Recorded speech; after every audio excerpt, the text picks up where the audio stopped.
আপনি কি জানেন আমাদের চারপাশের সমাজে কতটা ছোট একটা গোষ্ঠী সবকিছু নিয়ন্ত্রণ করে? আমাদের দেশের সরকার, বড় ব্যবসা এবং এমনকি সামাজিক নীতি, প্রায় সবকিছুতে কিছু মানুষের হাতের ছাপ থাকে। এই মানুষদের আমরা এলিট বলি। এলিট কি? শুধু ধনী বা উচ্চশিক্ষিত মানুষকে এলিট বলা হয় না। এলিট হল সেই ক্ষুদ্র গোষ্ঠী যারা সমাজের ক্ষমতা, সম্পদ এবং প্রভাব নিজের হাতে রাখে। ভাবুন, যখন একটি গুরুত্বপূর্ণ সিদ্ধান্ত নেওয়া হয়, কারা সেটি ঠিক করে? সাধারণ মানুষ কি সত্যিই ভোট বা মতামতের মাধ্যমে সবকিছু নিয়ন্ত্রণ করতে পারে? প্রায়শই উত্তর হয় না। উন্নয়নশীল দেশগুলোতে এলিটদের রহস্যময় ভূমিকা। এলিটদের প্রভাব অনেকটা দুই ধারার ছড়িয়ের মতো। একদিকে তারা হিরো, দেশের উন্নয়নের জন্য বড় প্রকল্প চালু করতে পারে, জ্ঞান ও অভিজ্ঞতা কাজে লাগিয়ে সমাজকে নতুন দিশা দেখাতে পারে, নৈতিক মানদণ্ড ও শিক্ষা প্রতিষ্ঠায় অগ্রণী ভূমিকা নিতে পারে।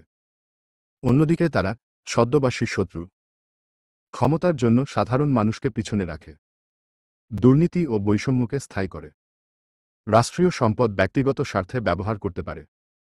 এটি কি মনে হচ্ছে? অর্থাৎ একই গোষ্ঠী কখনো সমাজকে এগিয়ে নিয়ে যায়, আবার কখনো পিছিয়ে রাখে। এলিট তত্ত্বের কৌতূহলময় রহস্য। প্রশ্ন: আমাদের দেশে কি সত্যিই গণতন্ত্র আছে, যেখানে জনগণই সব সিদ্ধান্ত নেয়?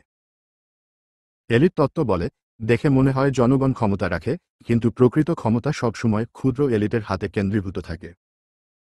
তারা এমন সিদ্ধান্ত নেয় যা সাধারণ মানুষ বুঝতেও পারে না।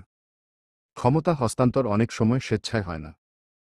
কখনো কখনো একাধিক এলিট গোষ্ঠী একে অপরের সাথে যোগ করে ক্ষমতা ধরে রাখে, যেমন রাজনৈতিক এলিট, অর্থনৈতিক এলিট বা সামরিক এলিট। সুতরাং আমরা হয়তো মনে করি গণতন্ত্র চলছে, কিন্তু আসলে আমরা কেবল এক খেলোয়াড়ের খেলা দেখছি, যেখানে সমস্ত চালাকি এলিটরা করছে। চমকপ্রদ সত্য: উন্নয়নশীল দেশে এলিটরা ঠিক তেমনি, যেভাবে একটি ছোট রিংকারে একটি বড় ঘড়ির চাকাকে ঘুরিয়ে রাখে, চাকিটা চলমান থাকে, কিন্তু রিংকার ছাড়া ঘড়ি থেমে যেত। এটি কি ভাবাচ্ছে না যে সমাজে আমরা বসবাস করি তার চাকা কতটা ছোট একটি গোষ্ঠীর হাতে?